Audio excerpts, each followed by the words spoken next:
Assalamualaikum dan selamat datang ke Pala Bola News. Seperti biasa, Pala Bola News akan menyajikan berita bola sepak terbaik kepada anda semua pada setiap hari.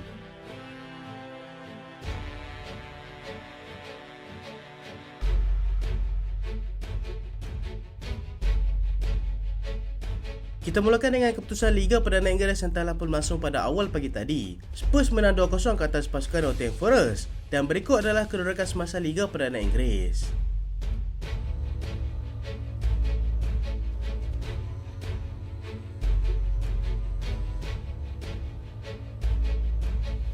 Spurs menang 2-0 ke atas pasukan Forest walaupun beraksi dengan 10 orang.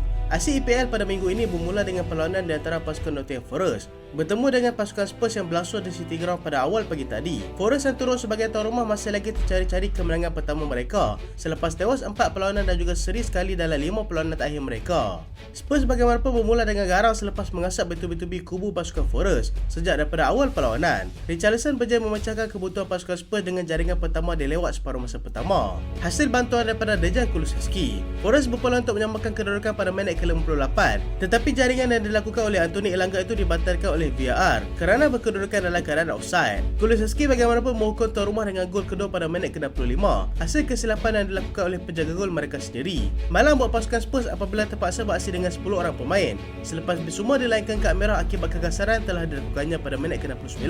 Forest cuba menggunakan kelebihan tersebut dalam baki perlawanan, tetapi gagal menemui sebarang gol, sebaliknya keputusan kekal 2-0 sehingga tamat perlawanan. Kita ikuti pula jadual perlawanan Liga Perdana Inggeris yang akan berlangsung bermula jam 11 malam nanti. Bournemouth akan bertemu dengan pasukan Luton, Chelsea akan bertemu dengan pasukan Sheffield United, Manchester City akan menentang pasukan Crystal Palace, Newcastle akan menerima kunjungan pasukan Fulham. Sementara itu, Burnley akan turun menentang pasukan Everton pada jam 1.30 pagi nanti. Erik ten Hag sahkan Harry Maguire tidak akan bermain ketika menentang Liverpool nanti. Pengurus pasukan Manchester United, Erik ten Hag, mengesahkan yang pemain pertahanannya iaitu Harry Maguire tidak dapat diturunkan semasa menentang pasukan Liverpool pada Ahad nanti selepas mengalami kecederaan pada bahagian groin.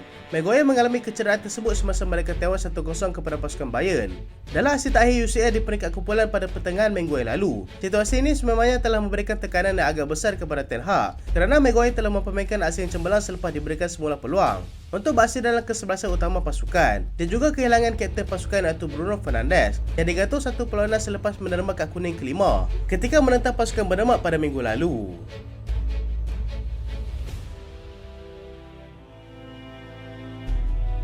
Chelsea berdepan dengan krisis kecederaan. Mauricio Pochettino yang juga merupakan pengurus pasukan Chelsea mengesahkan yang pasukannya kini berdepan dengan krisis kecederaan yang semakin meruncing pada ketika ini. Terbaru, penjaga gol mereka iaitu Robert Sanchez terpaksa diketepikan selepas mengalami kecederaan lutut ketika mereka tewas 2-0 kepada pasukan Everton pada minggu lalu. Sanchez yang dikeluarkan pada penghujung perlawanan yang digantikan oleh Petrovic dijangkakan terpaksa diketepikan selama beberapa minggu bergantung kepada tahap kecederaan yang dialaminya. Reece James juga telah menyertai semula senarai pemain yang tercedera selepas sekali lagi mengalami masalah hamstring, dan situasi yang sama turut berlaku kepada Marc Cucurella yang mengalami masalah pada bahagian kaki.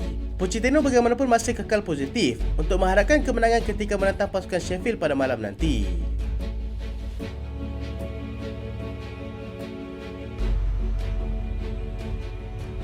Erling Haaland masih belum pasti untuk diturunkan. Penyerang pasukan Manchester City, Erling Haaland, masih belum dapat dipastikan sama ada dia akan diturunkan ataupun tidak ketika menentang pasukan Crystal Palace nanti. Memandangkan dia masih lagi belum pulih sepenuhnya daripada kecederaan kaki yang dialaminya, pengurus pasukan City, Pep Guardiola, memberikan kenyataan yang pemain itu berkemungkinan tidak akan dapat diturunkan dalam masa yang terdekat ini kerana mereka mempunyai misi yang lebih besar iaitu untuk berdepan dengan pasukan Urawa Red Diamond dalam aksi Club World Cup yang akan berlangsung pada minggu hadapan. Haaland dilaporkan sudah kembali untuk menjalani latihan pada Jumaat semalam, tetapi Pep mahukan pengesahan daripada doktor pasukan sebelum keputusan terhadap pemain itu diambil. Haaland sudah terlepas 2 perlawanan setakat ini dan Pep dilihat tidak mahu tergesa-gesa untuk membenarkan penyerang itu bermain.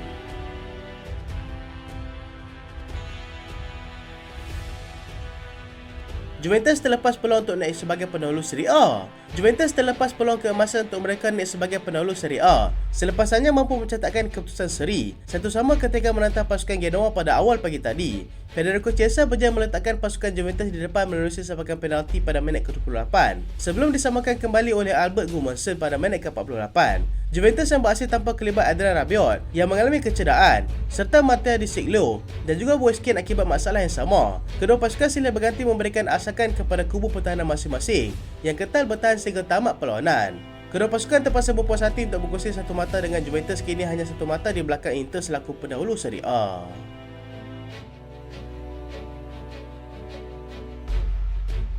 Everton akan berpindah ke stadium baru. Everton akan kekal bermain di Goodison Park sehingga musim 2024-2025 sebelum mereka berpindah ke stadium baru pada musim berikutnya. Stadium baru mereka yang terletak di Bramley Moordock masih lagi dalam fasa pembinaan dan dijangka akan siap sepenuhnya bermula pada musim 2025-2026 nanti. Pembinaan dijadualkan akan siap pada penghujung tahun hadapan, namun Everton tidak akan berpindah pada pertengahan musim itu dan hanya akan mula bermain pada musim baru nanti. Bramley Moordock Stadium bakal menjadi tarikan baru untuk pasukan Everton, di mana stadium tersebut telah dibina bersebelahan dengan Sungai Mersey di Liverpool dan akan mempunyai kapasiti penonton yang lebih tinggi, iaitu sebanyak 52,888 orang, berbanding dengan Goodison Park yang hanya mampu memuatkan seramai 39,572 penonton sahaja.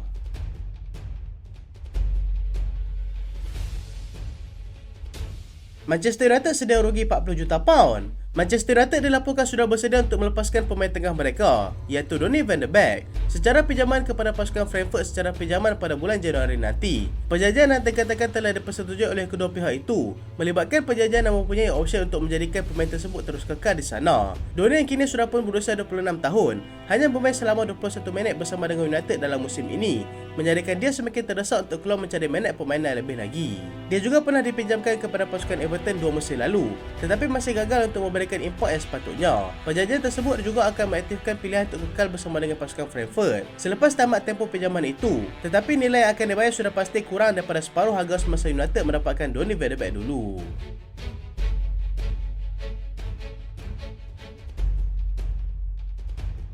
West Ham mahu jual Pablo Fornal. West Ham yang baru-baru ini telah mengaktifkan tambahan setahun lagi dalam kontrak Pablo Fornal. Dijangka akan menjual pemain pada bulan Januari nanti. Kontraknya kini berbaki 18 bulan dan dana penjualan akan digunakan West Ham untuk mendapatkan pemain di beberapa posisi lain. Fornal yang berusia 27 tahun dilihat agak bergelut dengan prestasinya musim ini. Selepas hanya bermain 2 kali saja dalam saingan Liga dan sudah melakukan 5 penampilan dalam saingan Europa League, West Ham meletakkan harga sebanyak 24 juta pound untuk pemain tersebut. Nilai yang sama mereka mahukan seperti mana yang mereka dapatkan semasa dia daripada Villarreal pada tahun 2019 yang lalu. Pasukan daripada Liga Pro Arab Saudi sudah mula menunjukkan minat untuk mendapatkan Fornal, tetapi pemain tersebut berkemungkinan akan kembali ke La Liga.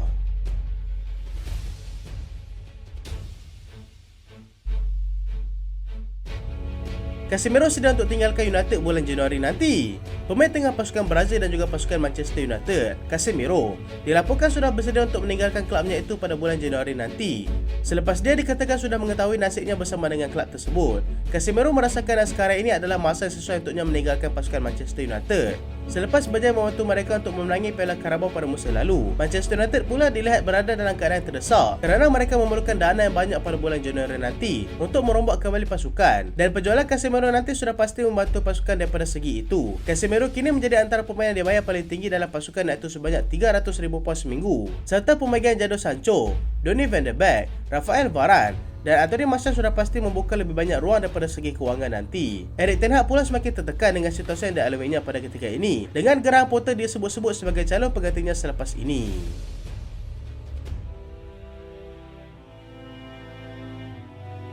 Thiago Alcantara berharap untuk terus kekal di Anfield. Pemain veteran pasukan Liverpool, Thiago Alcantara, yang masih belum membuat kemunculan semula pada musim ini selepas mengalami kecederaan pada bahagian pinggul, masih berharap untuk terus berada di Anfield beberapa musim lagi. Kontraknya akan tamat pada penghujung musim nanti dan dia percaya dia masih mampu untuk memberikan sumbangan penting demi kejayaan pasukan. Thiago yang kini berusia 32 tahun dilaporkan sudah semakin hampir untuk kembali beraksi bersama dengan pasukan Liverpool. Dilihat masih mempunyai peranan yang penting berdasarkan pengalaman yang dia ada. Beberapa kelab sudah menyatakan hasrat untuk cuba mendapatkannya dan antara kelab tersebut adalah pasukan Barcelona yang juga bekas kelabnya sendiri.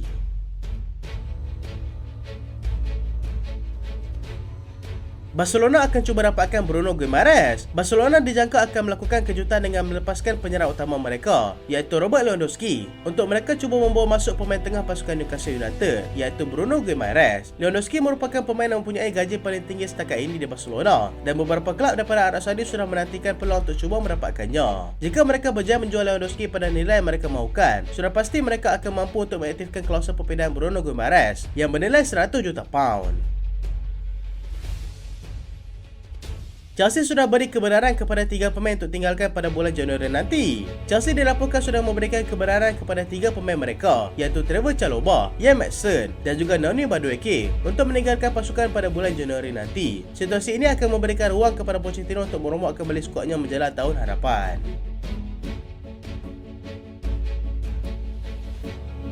Bayern hidupkan kembali untuk dapatkan João Palhinha. Bayern kembali menghidupkan minat mereka untuk cuba mendapatkan pemain pasukan Fulham, iaitu João Palhinha. Selain pasukan Bayern, Liverpool dan juga Arsenal juga masih menyimpan hasrat untuk cuba mendapatkan pemain itu.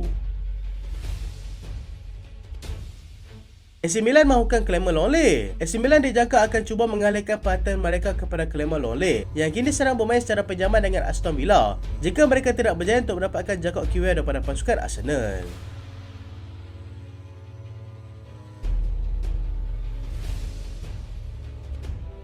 Itulah berita pada kali ini dan terima kasih sebab tonton sampai habis. Jangan lupa like, jangan lupa share, jangan lupa subscribe. Aku Solian. Assalamualaikum.